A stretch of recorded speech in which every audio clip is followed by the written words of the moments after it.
Looking around Oxford Street, London's busy and bustling famous shopping street, it's hard to believe that this area once looked a little more like this. Green and leafy, with a babbling brook and a river flowing nearby. In fact, there used to be two streams of water in this area.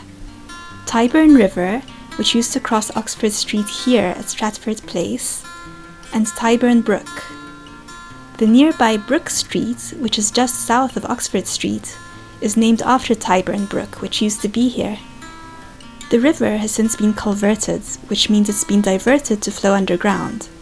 But one building in the area, called Gray's Antique Centre, has this little river flowing through it on its lower floor, and the centre claims that this little stream is a part of the old Tyburn River.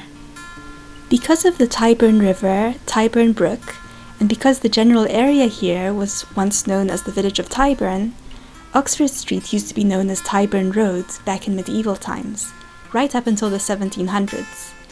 And even to this day, a few places nearby still retain the Tyburn name.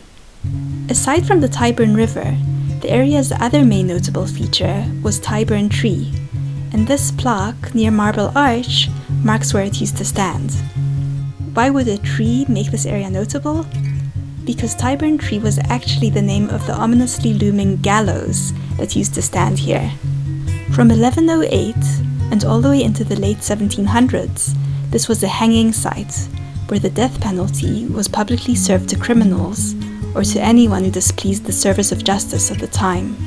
Many Catholics saw their untimely end here because ever since the Protestant Reformation in England, when Henry VIII declared himself to be the head of the Church, any Catholic men, women, or priests who refused to change their beliefs and who were loud and vocal about their belief that it was not the king but the Pope who was the head of the Church were said to be committing treason, and treason was punishable by death. It's not a coincidence that the famous Speaker's Corner is near here. Today, Speaker's Corner is a place where every Sunday anyone can make a public speech on any subject they feel is important. But Speaker's Corner's first speakers were the people making their final speeches before being executed. Hanging days would be quite the event, especially amid the lower classes, sometimes drawing crowds of thousands.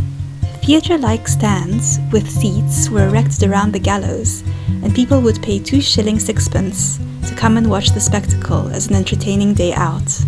The surrounding pubs and food vendors did particularly good business on days when well-known villains or felons were brought here.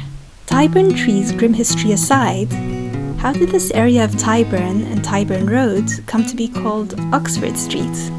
The area became associated with the name Oxford around the early 1700s, when the first Earl of Oxford bought a lot of land and fields in this area, and subsequently Tyburn Road was renamed after him to become Oxford Road, and eventually it became Oxford Street.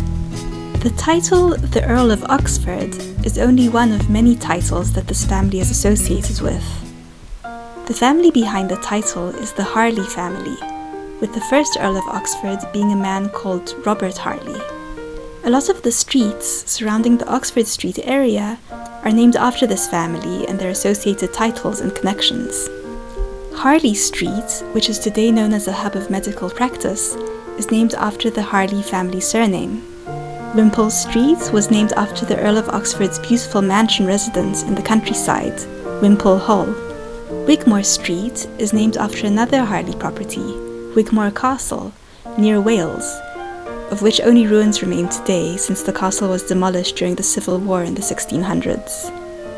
Henrietta Place, Cavendish Square, Old Cavendish Street, New Cavendish Street, and Holles Street are all named after the same person, Lady Henrietta Cavendish Holles, the wife of the second Earl of Oxford. Vere Street refers to the De Vere family, who were the Earls of Oxford before the Harley family. Robert Harley, the first Earl of Oxford, was related to them through marriage, which is how he came to claim their Earl of Oxford title himself. Mortimer Street is likely named after their full earldom title, which is Earl of Oxford and Earl Mortimer. The name Mortimer may come from one of the Harley family's distant ancestors, Roger Mortimer, who was a baron born in Wigmore Castle and was known as Lord Wigmore. What became of the Harley family? The Harley family's lineage and their Earl of Oxford titles ended in 1853. But despite this, their influence on this area has left a lasting mark on London that is seen in the place names of this area to this day. Let's get back to Oxford Street and to how it evolved to be the lively shopping street we know it to be today. Back when the first Earl of Oxford bought this land in the early 1700s, it wasn't very built up yet. As the 1700s progressed, more and more buildings were built all along Oxford Street, including residential homes, rural properties, and occasional places for public entertainment. The general vibe of Oxford Street in those early days of the 1700s was not particularly upper class yet, largely due to the gallows that were still in use in the area. Around this time, places that were more popular amongst the lower classes were found in the area, including what one writer describes as low haunts of debauchery, public houses and theatres. The removal of the gallows in the late 1700s opened up the area to gentrification and to more civil times ahead.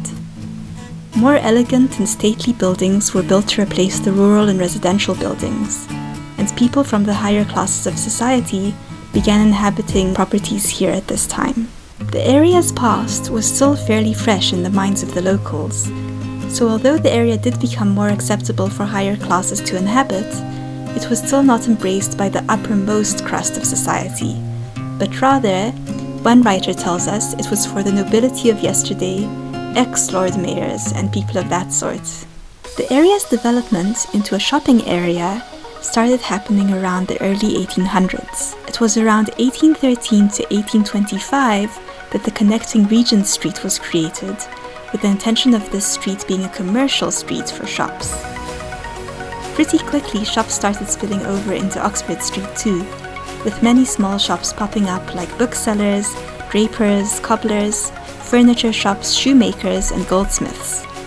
Street vendors started selling tourist souvenirs on Oxford Street around this time too. Once shops started lining the street, more and more shops joined them. A new haberdashery and ribbon shop called John Lewis opened its first shop here in 1864. In 1870, Debenhams set up here, although back then it was called Marshall and Snelgrove. In 1909, Harry Selfridge opened his first shop here. This was the first store in Britain where instead of being shown around by a sales clerk, shoppers were encouraged to walk around by themselves. In 1930, Marks & Spencer arrived,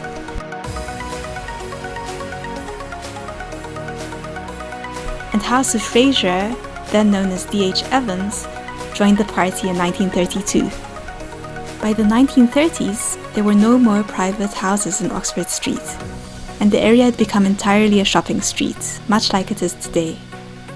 Today, the street has about 300 shops. All these shops attracted a lot of people. In the 1890s, Oxford Street was abundant with horse-drawn carriages carrying enthusiastic shoppers. And when Oxford Circus and Bond Street train stations were both established on Oxford Street in 1900, this opened the door for even more shoppers to arrive from further afield, which is what we still see happening today. Today, Oxford Street sees about 500,000 visitors every day, with people travelling here for shopping days from near and far, to shop just as people have been doing in this area for the past 200 years. I hope you enjoyed this glimpse into the history of Oxford Street, and maybe next time you're in the area, knowing some of the backstory may make your visit here a little bit richer.